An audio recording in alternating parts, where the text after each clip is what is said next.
Hello everyone, welcome back to my channel. কেমন আছো তোমরা সবাই? আশা করব তোমরা সবাই ভালো আছো আর আমিও ভালোই আছি। ডেইলি লাইফস্টাইল উইথ দিশা চ্যানেলে আবারও ফিরে এসেছি একটা সানডে ব্লগ নিয়ে। সানডেটা আমার কাছে সবসময়ের জন্যই একটু অন্যরকম।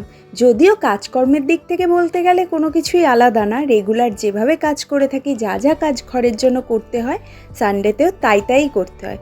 তবুও কেন জানি না দিনটা খুব স্পেশাল মনে হয়, যেহেতু তোমাদের দাদাভাই সারাটা দিন বাড়িতে থাকে, আমাদের সাথে সময় কাটায়, ওর জন্য আমার কাছে খুবই স্পেশাল ডেটা। তো আজকে সকালটা শুরু করলাম দুধ চা দিয়ে। যদিও আমি রেগুলার দুধ চা খাই না, তাও আজকে একটু খেতে ইচ্ছা হলো, তার জন্য খেয়ে নিলাম। তারপর চলে এসেছি বিছানাটা তুলতে। বিছানা তুলে পরপর কাজগুলো সারতে হবে।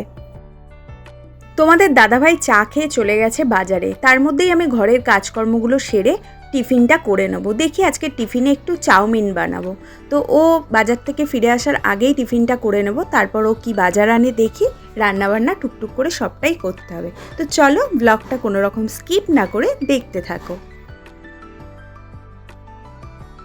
বিছানাটা তুলে নিয়ে রেগুলারের মতো ঘরের জিনিসপত্রগুলো একটু মোছামুছি করে নিচ্ছিলাম। কয়েকদিন ধরে এত বৃষ্টি হচ্ছে কি বলবো, আর এই ধরনের ওয়ার্ড্রপ, তারপরে ড্রেসিং টেবিল, এইসব জিনিসগুলো না একটু জানি না কেন বর্ষার সময় কেমন স্যাঁতস্যাঁতে ব্যাপার আসে, আর ঠিকঠাকভাবে না মুছলে সাদা সাদা একটা ছোপ পড়ে যায়। তার জন্য খুব ভালোভাবে মোছামুছি করতে হচ্ছে।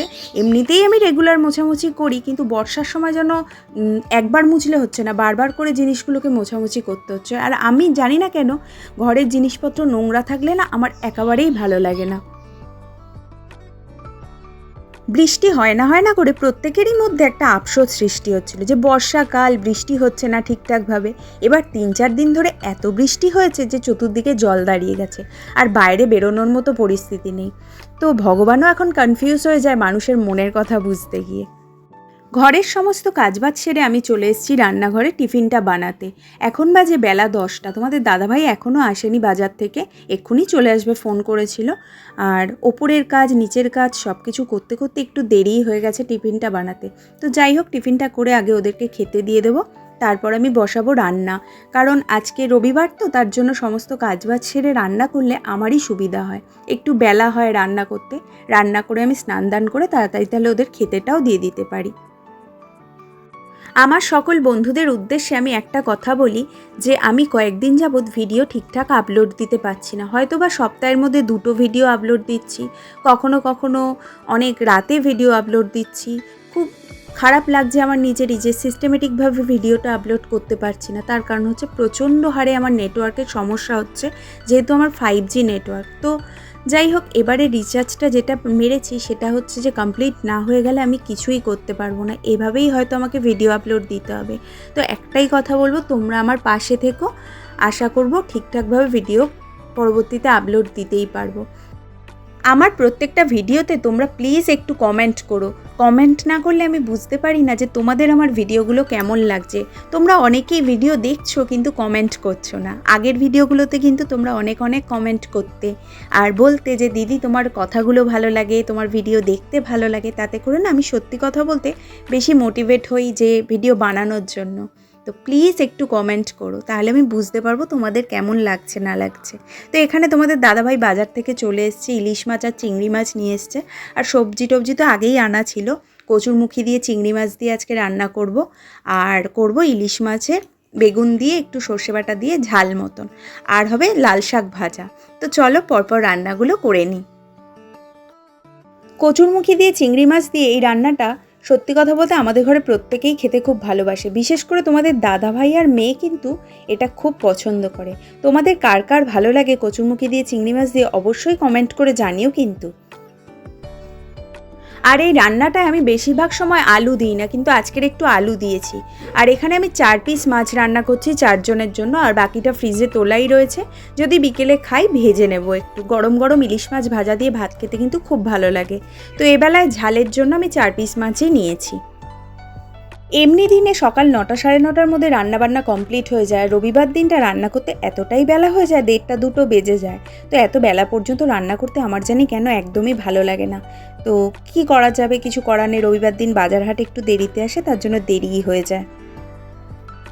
দুপুরবেলা সমস্ত কাজবাজ সেরে খাওয়া দাওয়া করে একটু রেস্ট করে নিয়েছিলাম, নিয়ে সন্ধেবেলায় উঠে সন্ধে দিলাম, যা যা কাজকর্ম ছিল টুকটাক করলাম, করে এবার একটু বেরোবো বলে রেডি হয়ে নিয়েছি। এখন ঘড়িতে বাজে রাত 8টা, আর আমরা যাচ্ছি এখন স্মার্ট বাজারে। কিছুই কেনাকাটা করব না, একটু জাস্ট ঘুরতে যাচ্ছি। রবিবার তো, রবিবার একটু ঘুরতে না গেলে কেমন জানি লাগে। তো তোমাদের দাদাভাইকে বললাম, তো বললো চলো নরেন্দ্রপুর স্মার্ট বাজার থেকে ঘুরিয়ে নিয়ে আসি।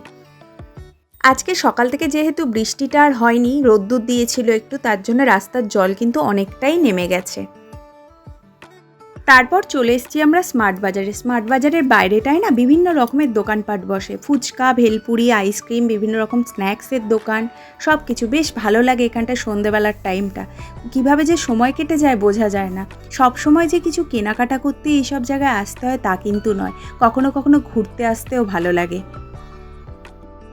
তারপর আমরা ভেতরটায় ঢুকে গেলাম, ঢুকে বিভিন্ন রকমের জিনিসপত্র দেখতে শুরু করলাম। প্রথমে ঢুকেছিলাম ট্রেন্ডসের কুর্তি কালেকশন তো আমার সব সময়ের জন্যই ভালো লাগে, তো ওখানে একটু দেখছিলাম। আর ট্রেন্ডসের ভেতরে না ভিডিও করতে দেয়নি। তারপর এখানে চলে এসেছি, এসে বাচ্চাদের জামা কাপড় একটু দেখছিলাম টুকটাক।